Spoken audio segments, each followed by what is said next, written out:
Moran Prairie, April 14th of this year, Spokane County SWAT works to get a man barricaded inside his home to come out. And deputies say he's already fired a gun through the window. As of June 5th, Spokane County has called out its SWAT team 25 times this year. It's about once a week. Last year, SWAT was activated 47 times, the most in the last 5 years.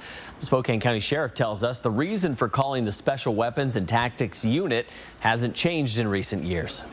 You know, we look at all the risk factors. Is the person barricaded in a home? Are they armed? Do they have a criminal history? In this special report, we explore the reasons behind the rise in calls and the new technology the county is using to end these situations peacefully. So much more situational awareness out in the field. It's training week for the Spokane County Sheriff's Office SWAT unit. In this scenario, a wanted man with a gun is in a home and won't come out. Deputies are going in remotely. It gives us a real distinct tactical advantage. The Sheriff's Office started its unmanned aerial systems, or drone program, 5 years ago. Today, it has multiple types of drones that can do a variety of jobs. It's come so far so quick.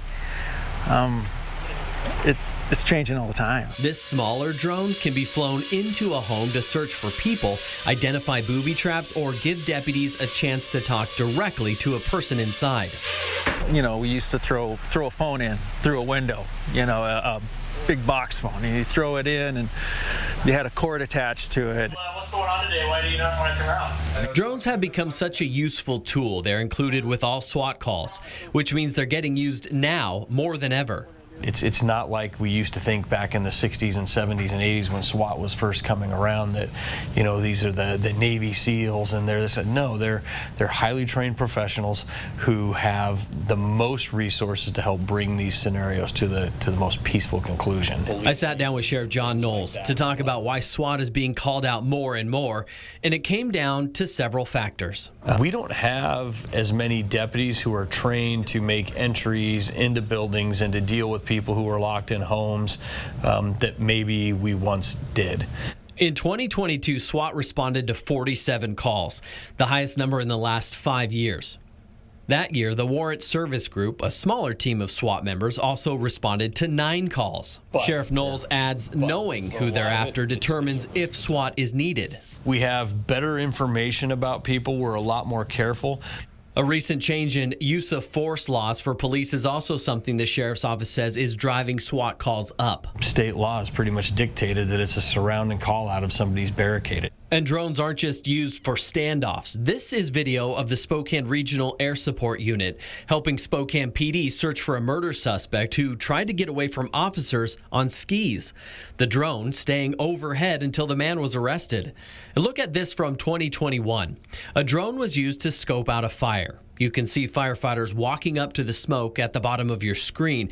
Now take a look at the same fire with the drone's FLIR camera. It cuts right through the smoke, showing the heat of the flames, giving firefighters on the ground a bird's eye view of what they're up against.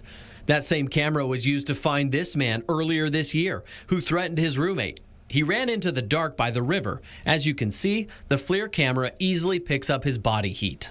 Some of the most exciting technology we have is our drones and our robots. There's even talks about using drones as first responders, flown by pilots from separate locations, giving deputies a look at the scene before an officer arrives. Maybe clearing patrol calls with nothing's happening there, we don't see anything, or hey, there is something going on here, and giving real-time information quickly within seconds versus minutes. While that's just talk right now, the benefit of using drones is easy to measure. Just leave that gun on the table, put your hands up, and stop the front door. So it's all working to our advantage, and it definitely helps keep us safer. We touched briefly on the idea that deputies could pilot drones across the county to check on a fire or someone who made a 911 call. That type of response has raised privacy concerns with groups like the ACLU and how the Fourth Amendment right to privacy is impacted with that. And there are concerns. Some people may think that these could potentially be armed. Is that a question that you addressed as well? We did talk about the possibility of using tear gas and putting a weapon on a drone. There are robots that can drive into a house, something you'd see on a track. The Spokane Spokane County Sheriff's Department, they don't have those, but there are robots that can go into a building or go up to someone and deploy tear gas. I also asked the SWAT commander if they would ever consider putting something like a gun on a UAS or one of the drones, and he told me it's not going to happen. They aren't going to trust a mechanical device with that type of power. Yeah, it's a very interesting and new tool. A lot to look forward to as we continue to follow what technology changes in the future. And it's so quick. The first drone that the Sheriff's Department purchased 5 years ago now sits in the museum in the Spokane Valley Mall for law enforcement. So that kind of gives you, kind of gives you an idea of how quickly this is developing. Wow, what a great story. Thank you, Aaron.